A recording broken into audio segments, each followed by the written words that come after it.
Okay, the shoulder. So many people have shoulder tension, but I really wanted to keep this more related to the shoulder itself and not get like up into neck and low back and all the other things. But I want to kind of look at first the mechanics of your shoulder. So kind of talk about what should do what, and then kind of assess areas that can be driving your tension and how you can kind of pinpoint where you should be working, because tension in your shoulders. So when I say tension in your shoulders, I'm typically talking about like this type of thing. Or like I could, go into the whole set your shoulders down and back, but we're not going to talk about this based on this workshop. I've kind of covered that in some of the other ones related to like neck and that kind of stuff. So I wanted to keep it strictly in relation to your socket, your shoulder blade, so your scapula that moves around your rib cage, your socket, your whole entire arm, and the only attachment to this whole limb is bony attachment is through your collarbone, right? The rest is controlled by muscles. So it's a very dynamic joint. It's also a very overworked area, overworked and underpaid. So anybody that has shoulder tension and that have spent a lot of time doing shoulder stuff, it's typically not what you're doing, but how you're doing it, but also missing a lot of the aspects that might be feeding that. Like I can, be training someone with a hip problem and their shoulder's doing all the work. So your shoulder is very susceptible to taking up work when there's lack of range of motion somewhere, because it can move. It's supposed to move all over the place, right? Tension can be associated with it not moving the way it's supposed to move. It can be associated with weakness. It can be associated with like maybe trauma in an area in a joint. It could be related to like a number of things. Like I could write a giant list, but for the sake of this kind of workshop, I really wanted to zone in on looking at how your shoulder blade moves on your rib cage, how your socket moves in your socket without moving your shoulder blade. And then also look at how we breathe as a whole, because your accessory muscles can drive the tension up here. Because if you're living in fight or flight, which is breathing up here, where you're using all those extra muscles, which is like a survival response, like that's, after your adrenaline kicks in, like if you breathe like this on a regular basis, you're creating tension. If you find like, you're cold all the time, you might create tension, but it's more or less, let's look into why that tension might be there rather than spending the time stretching, because chances are if you're here, you've done a lot of stretching and it hasn't really probably changed a whole heck of a lot. So stretching is definitely something that's given out a lot. Again, there's nothing wrong with stretching, but if you're not looking deeper into why the tension's there, then you're probably going to spend a lot of time stretching, and you're probably going to get tight just as tight as you were the last time you stretched. So what we're going to kind of look at is, and another reason that you can have a lot of tension there is like lymph. You have a third of your lymph lives in your neck and in this area. So if you have congestion and your lymph is like not really moving very well, that's also blood flow. If you have tension, you're not going to have a very good blood flow. You're not going to have good lymph flow. So that's something can be missed out on, because we have so much of that in this area that you might not even think that could be a factor. But I'm not going to, I could do a whole thing on lymph. We're not going to do that today, but we're just giving you kind of angles to look at it, right? So your breath, you can look at your upper back. So the ability for your upper back to move, which is your rib cage, your upper back also has a front, which is your sternum. This kind of wraps all the way around. We might get sidetracked by the things that are going on back there. They're still going on up here because it's attached. So your whole sternum, right, can play a big part. Your sternum's meant to move. right? It's supposed to shift, it's supposed to tilt. And that's where your ribs attach to. Your ribs should move. Your upper back, your spine should move, right? If you lack mobility there, then when you go to move your arms and shoulders, something's going to be sacrificed. Okay. When you look at imbalances in your shoulders, so you might be told that you have a lot of tension here and you're weak back here. Well, you might want to dig like the living crap out of the muscles that live back here, because if you're tight here, everything's being pulled forward, which puts this on stretch, and your body goes, get back here, right? So it should be more of a tug of war. But if you just spend time stretching and trying to strengthen and not changing how the whole dynamic is, then that's something that you're going to need to continue to do to make any, and it's a very short term kind of, and sometimes it doesn't even work in the short term, right? So I just want to give you avenues to kind of look at when it comes to why you should have shoulder tension. It could be a whole postural thing, which again, I'm not going to get into the specifics of that because posture is a whole nother animal that's going to live over there tonight. So what we want, I'm going to take you through some things to assess. So we're going to assess your breath. We're going to assess how your shoulder socket moves. We're going to assess how your shoulder blade moves on your rib cage. We're going to assess a common theme that I see with a lot of shoulder dysfunction and neck trap tension is the over dominance of your lat. Okay, so your lat actually kind of crushes you. So we'll kind of look to see if your lat is a factor. And then I want to help you create some new connections, right? You can change how you use your shoulders by changing how you use your grip. And you'll probably, if you've been to a few of me, you'll know how much I talk about the grip.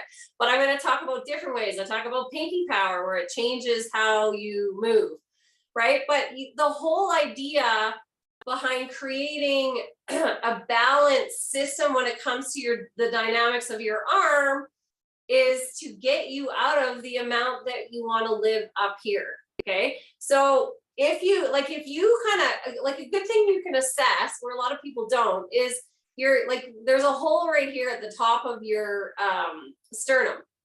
And if you kind of run your fingers to the side, those are two joints. So that's the joint where your collarbone attaches to your sternum. Right now, if you stick one finger on top of the joint and the other one on the top, you want to look, are they even? In a lot of people that might have more tension on one side or the other, because this is a joint that moves, it might sit high. If you track along your collarbone, you might notice that it might be shaped differently on one side versus the other. So if you follow your collarbone till you get to your shoulder, there's another joint. That's the attachment for your shoulder blade. So your scapula, this big thing back here, that's where it attaches. And then it houses your socket and your whole arm, right? Now, all of those muscles for your shoulder are muscles that come into your chest, right? Up into your neck, and then into your back and down into your low back. So and even like around your rib cage, there's a lot of little guys that do certain things. If you have trap tension, the direct competition to your traps is your serratus. So your serratus is a little muscle that holds your shoulder blade down. So if you've ever seen like a rock climber and they have these crazy finger muscles that are on their rib cage, that's your serratus. It holds your shoulder down. So a lot of times this wins and this has no idea what to do. So it kind of gets stuck. And if you do any rolling around your rib cage, you kind of feel like, oh my God, that's so sensitive. It's because it's being stretched by the amount of tension that you have up here, and it doesn't know what to do, right? You also have a lower trap, a middle trap, and your upper traps, but we tend to get sidetracked by your upper traps because that usually is where we feel the tension, like you're always like, ugh. Or you can feel the amount of tension that you have here, right? So how much do you spend stretching or massaging that and not really getting anywhere? If you start at your lats, so like rolling, or if you're in a massage, get them to start there. You'll notice this will soften if you're in that crumpled lat dominant position. So your lats kind of put you on lockdown, which affects how you extend through your upper back, but also how this whole shoulder socket like tracks. So if you tend to be here, and you can see in the camera that my shoulder is actually sitting forward when in this position. So if I spend my whole time here moving my arm, and if I lift my arm, do you see how it's like dead muscles back here? And I call it the super muscle here. But if I change the tracking of that shoulder, do you see how the muscle tone changes? So if you spend time, so if you're kind of stuck in that forward, so you're stuck at the front of your capsule, the whole back is being stretched. So you're going to feel the tension back here, and you'll start to probably feel ache, and like you might get bursitis is some of the common things, like your bicep tendon lives there, you might get some clicking. But if you're always here, doing everything from here, right, you're going to create some problems. Yes, you might want to stretch it, but look at big picture. If your socket isn't in its socket and moving, you're going to wear away or like traumatize the area that you're kind of over freaking out. Okay. Now, this socket has all sorts of muscles that control it to hold it in its socket. So there's a muscle that lives underneath your traps that holds your shoulder in its socket that stabilizes it in upper arm movements. Okay, if it's not doing its job, then your traps will do it, and you kind of end up doing stuff like this. And if you have the forward shoulder capsule, which is super common, then how you can kind of notice what happens is I get people to either lie on their side and you can rotate your arm. Okay, and what you typically see is your shoulder blade moving with it. Okay, so we're going to kind of get into first now what we're going to do is assess how your socket moves. Okay, so just sitting here, you can look at how your socket moves. So can you move your socket without your shoulder blade? So if you spent any time doing rotator cuff exercises and you spend more time moving your shoulder blade, you're actually training your shoulder blade to move, not your socket to stabilize. And now your shoulder blade's job is to stabilize onto your rib cage. And you might stabilize well in one position, and then you might notice that you wing. So they call it your wing, and they can kind of sit in all sorts of different positions. Depends on where you're lacking the support, right? Because there's muscles on so if the bottom, my palms are the part that goes to your rib cage, there's a muscle here, there's a muscle at the top, there's muscles on the back. So there's muscles, and they all attach onto this socket to control the socket, but also the shoulder blade on your rib cage. And then you have like muscles that travel between your shoulder blades, above, down, below. So like this is controlled by all sorts of, like your shoulder blades are controlled by all sorts of muscles that attach in and around your body. So neck, spine, down your back. Your socket is controlled by muscles mostly that come from that shoulder blade. Yes, there is some that don't, but just for the sake of keeping it simple. So what muscles are you training when you're training them, right? If you're training your socket, make sure you're training your socket in neutral. You want to know if it sits forward. Chances are it sits more forward than it sits back. I haven't seen very many people with shoulders that sit back, unless you dislocated it in a weird way or something. But typically it's that forward socket tension, freaking out of the back, and over tense front. Okay, so number one, you want to look, where does that socket, or what does that socket do? So if I take my arm forward and back, you can see how it rolls forward. And it should roll forward. I'm bringing my elbows back. But if you see this type of forward, do you see how that's slightly different than it rolling? Like it can stabilize and still move, but does it fall into like this tension, which is hard to kind of determine on your own, but you can kind of compare the two. So if you watch your shoulders And when you move your arms, what do your shoulders do when you move your arms back? So if you're someone that spends any time doing like tricep or, you know, reaching for your bra strap, you might notice that one arm will do it and the other one won't.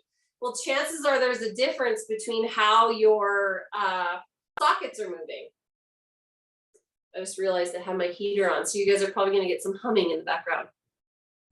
So number one is, can you rotate your socket? Okay, this is a totally different land than this land, Okay, so this is kind of safe zone. This is challenging for your socket, your shoulder blade to stabilize your socket a little bit more. And then up here, it requires a lot more communication through your mid back and how you get your arm up here. Okay, so let me kind of regroup because I know I kind of went on a little bit of a tangent. So the first thing we're going to assess is, does your socket move without your shoulder blade moving? And you can test it with your arm here. You can test it with your arm up here. So when you're up here, it's more of a, can you rotate without, right here, when you bend your arm, it just is easier to associate, but that's harder to do up in the upper ranges. Okay, then the next thing you want to look at, and this could be different gravities, right? So you can go here, you can lie on your side, it might show. What I like to do is put your hand on the front and notice if you feel the front of your shoulder diving into your finger when you're moving. Then you can throw your hand at the back.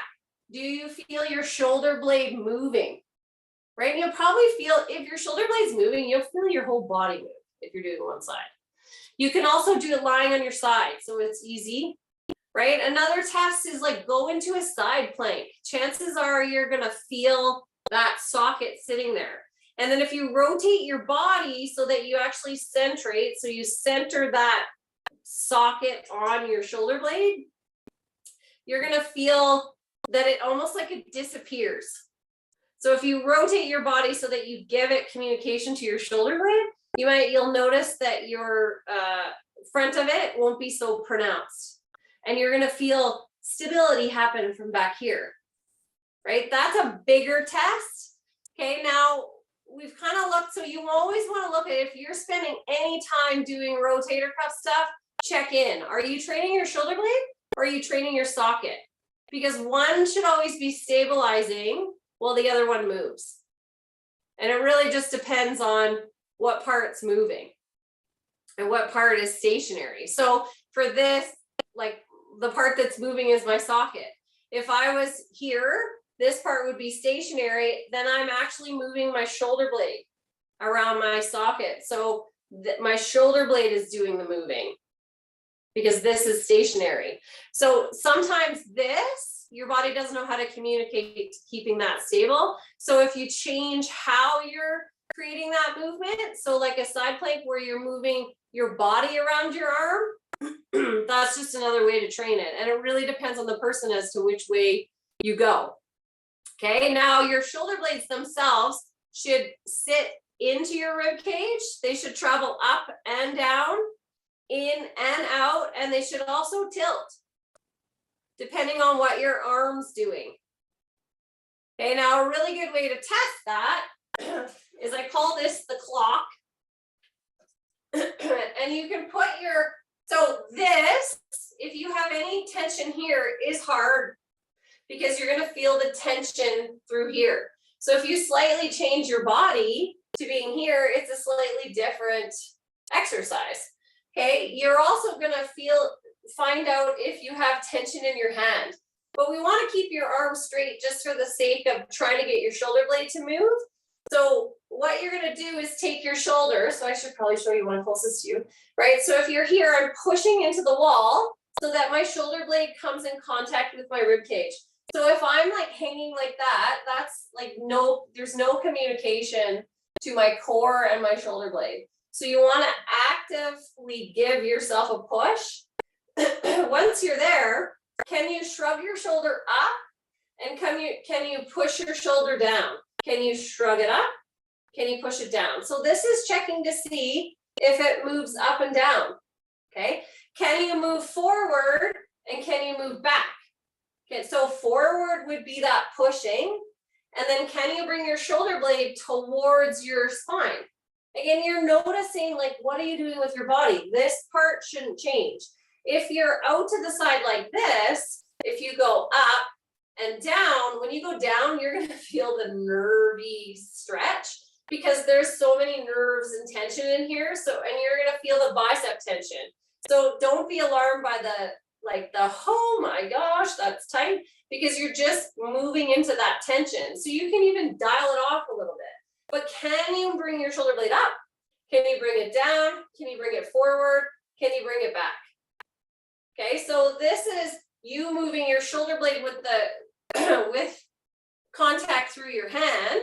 You can also go on all fours, and you want to think of the part moving. So this one you can kind of work on one hand at a time. You can also bring two at a time. So now I'm increasing the load, and I'm going to think now more about my sternum being the part that moves, that will actually move my shoulder blades. Okay. The main thing is you want to make sure that you keep your arms straight, and you want to think of your sternum coming towards the ground, off to one side, up, around. So you're kind of making a circle with your sternum. And all this is doing is kind of waking up some of your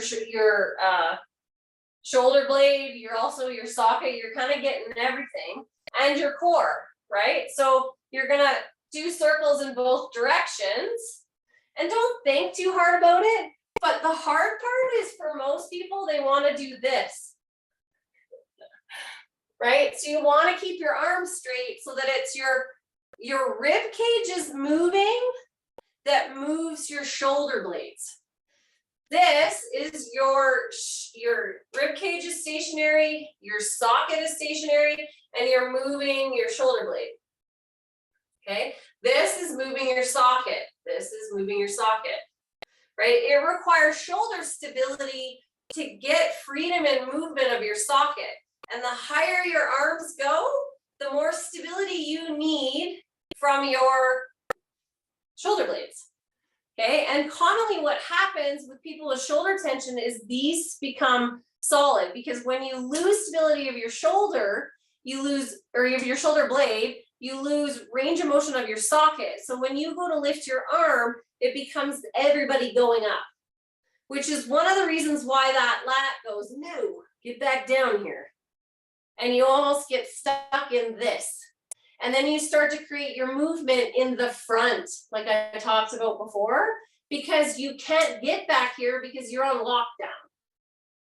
So opening up your lats, which are a muscle that come from your low back, all the way up your side, they attach on the front of your shoulder. So the more length you can get through your lat, the better opportunity you have to change how your shoulder blade and your socket interact, right? This is just a pull, because if you don't address your lat, your traps are reacting. So they pull on the base of your skull and they pull you into this position. Your trap tension, you can massage it all day long, but if you don't look at why it's there, so giving some length to your lats so that your traps aren't going, come back, then you're going to kind of play with chasing the tension. Right? So the tension, so far we've looked at your tension coming from a lat lockdown. Your tension can come from your socket and your blade working as a giant unit where it should be separated. So is that because you don't know how to move your socket, or is there restriction in how your shoulder blade moves on your rib cage? Okay, how you can test your lats is literally like lie on your back, lift your arms up over your head, or you can do it against the wall, and you're just looking, can you get your arms up over your head without this popping? So you want to make sure that you keep contact with the floor through your spine, and there will be some like impact and some pressure pushing down. And then can you get your arms up over your head without popping up? Right? And there's a difference between whether your legs are straight or whether they're bent. Chances are when you straighten your legs, your ribs might pop up. Okay, so you can also check just by, grabbing a wrist and side bending, like what kind of tension you got, right? Side bend and like rolling through there. There's lots of ways to kind of look at what happens. And you might notice that your head pops up to get your arms up here. You might notice that your rib cage pops forward to get your arms up here. And for that reason alone, if you can't functionally get your arms up here without your shoulders migrating up there, you shouldn't be pushing stuff up here because it ain't helping anything. Your body will find a way to do it, but it's not going to be in a supportive way. Okay, another really good trick is if you had a broomstick, this is a test for like your ability to stabilize low, which is what helps the tension here. So your lower traps. And if you hold a broomstick, so I've got the broomstick in my hand, can you lift your elbows up and keep them higher than your wrists relaxed without your shoulders coming up here? Okay, most people you'll notice their wrists will want to do weird things, or they can't, or they'll lift like this or like this, but just this in itself, like that, like rowing, can you keep this down? So you should feel your shoulder blades drop down to stabilize your shoulders, right? And you'll feel the work down here if you can do it. If you can't do this, jackpot, you need some stability back there, and there's lots of ways you can do it. This is a good way to train it, but if you can't keep your wrists below your elbows as your elbows come up, you're not going to all of a sudden get it by doing more of this. This is a good test. If you have the function, it's a good way to train it with a little bit more, but there's a lot of reasons why you may not be able to get this. So you'll have to look at, is your socket moving? Is your shoulder blade moving? Okay, and now another thing we want to look at is breath. So I mean, I could do a whole thing on breath, which I am in a few weeks. But what I just want to do is kind of a scan. Now you can do this lying on your back. You can do it sitting. You can do it any position, really. The gravity will change and you'll get different results depending on the position you're in. But what you want to do is scan where you tend to breathe.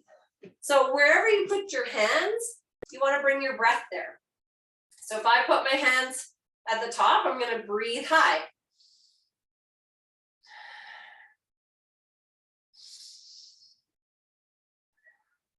And then you're going to go to your ribs and see if you can breathe wide.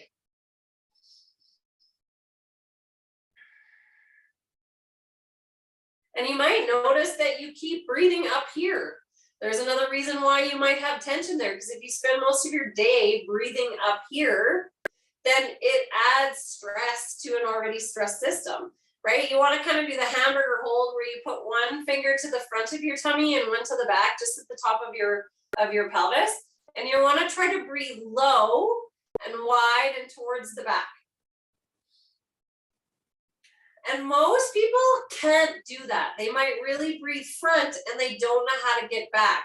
But I promise just going through this scan will wake up areas that you weren't necessarily using before. And swear, just like breathe here, breathe here, breathe here, breathe here, breathe here, breathe here.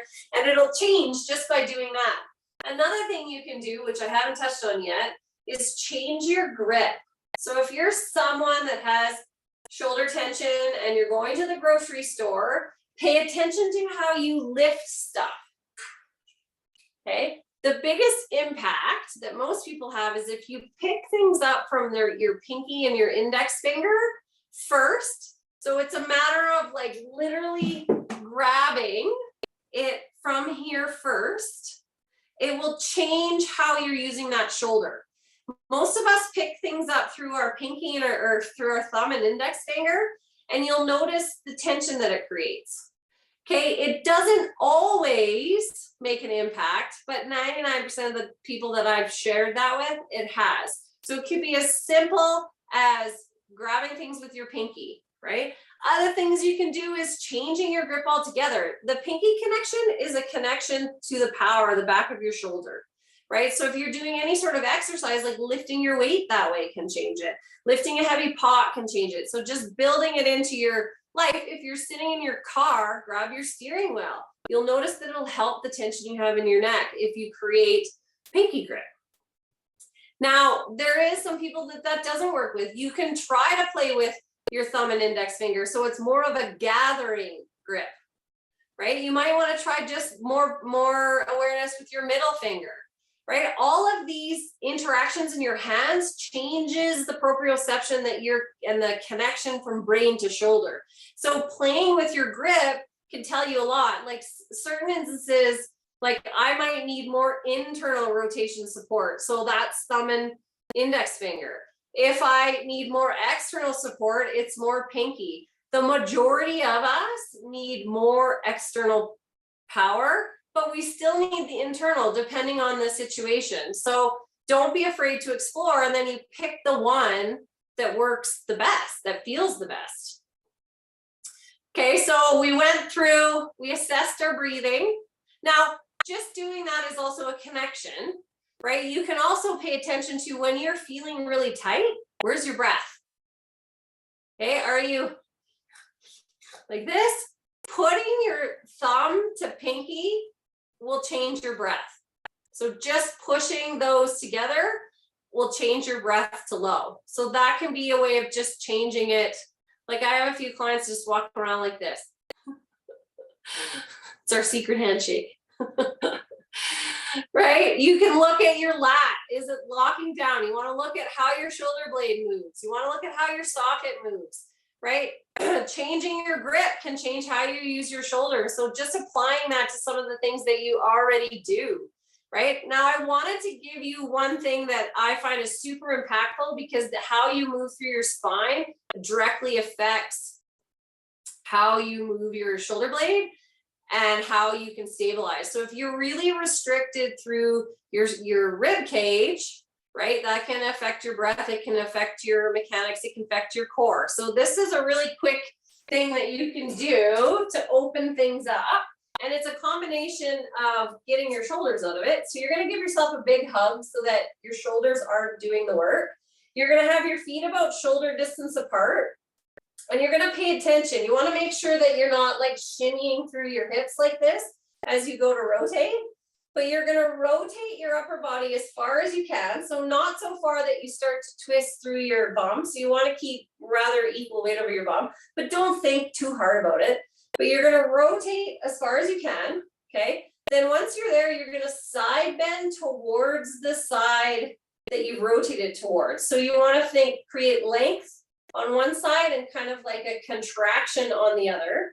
Then you're going to take a deep breath and then breathe out and then come out of the side bend, and you'll notice that you'll be able to rotate a lot further, and you can keep repeating that. So side bend, breathe, come out, rotate. So it really opens up your ability to move through your rib cage. And then you, of course, want to do it the other side. And you can do it like, I do it like 2 times on each side before you start to really challenge it. But chances are, if you notice your shoulder blades are kind of whack-a-doodle, you might notice that one's really higher than the other, or you might feel a little like not straight. Doing this will kind of neutralize what's going on, because it creates length, breath connection. It opens up the area of your spine that you're not connecting to it. So it may not be the fact that it doesn't move, but it's the fact that you don't know how to move it. So by bringing breath, breath is the best way to create mobility in your upper back and your ribs. So any breathing will bring a new opening to how you move through your rib cage. So literally and you can change like gravities. You can do this standing. You can do it on all fours, but you have to get a little creative because you're also not going to hug your arms, but you want to make sure that you don't use all of your shoulders. So think about it in different positions. You can do it side lying, right? So they're all slightly different challenge, but it can open up areas that you weren't moving before.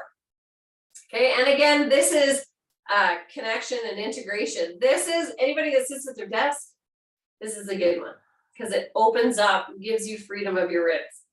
Okay, so all of the ones that we went through that's assessment is also exercises, right? You want to be able to move your shoulder blade. You want to be able to move your socket, right? You want to be able to breathe in all of your breathing areas. You want to be able to grip differently, right? It's a matter of how they all interact. So no one thing of these is gonna make everything magical. It's about finding what works for you and then applying it to the big picture. The grip is what applies to the big picture of how you connect, right? So changing your grip will help you create connections to maybe some of the areas that you were locked up before and you just like brought some awareness to. So for the sake of this workshop, all we were looking at is different areas that you can go and like explore as to why you have the tension. Don't get really wrapped up in tight, I have to stretch, I have to massage, I have to, because there's always a reason behind it. And for anyone that I know that has trap tension, they've spent some time stretching and massaging and they still have trap tension. So you can also look at lymphatic. Like you'd be surprised at how much something super simple can just free your neck from overactivity and shoulders, right? It's just a chain reaction. Hey, Nat, do you have any questions?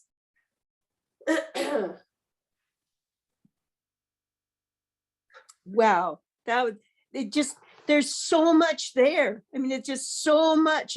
And having had sore ribs for 50 years, this is really going to help. Yeah. Yeah. I'm excited about that. Good. So Yeah. you can see how it's a lot of information, but it's important information.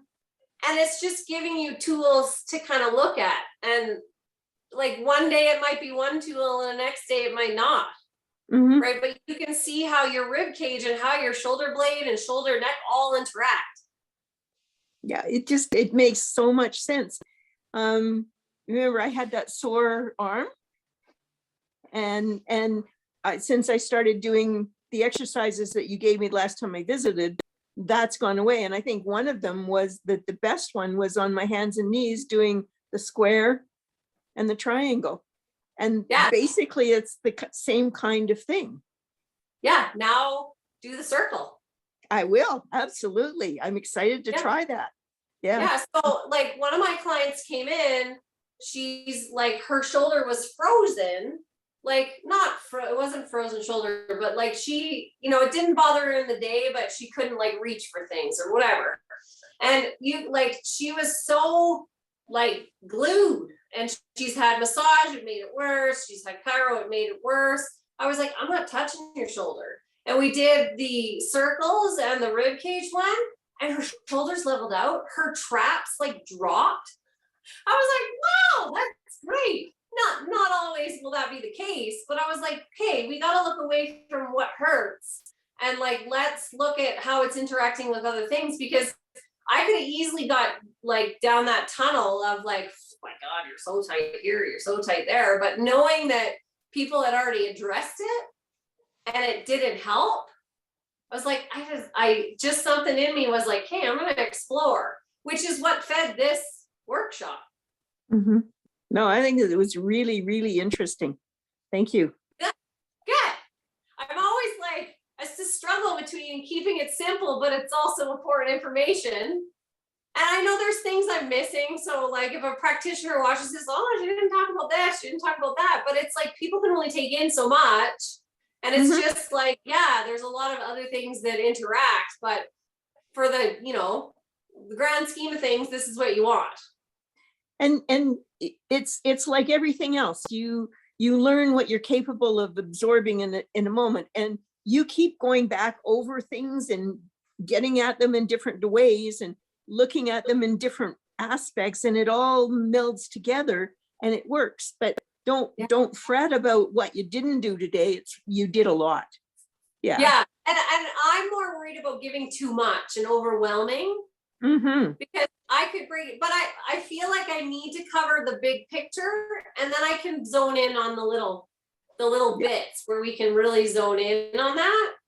Mhm. Is kind of my thought. And also, like, when this next squat challenge that we're gonna do is awesome. Just Oh, yeah, I can just imagine.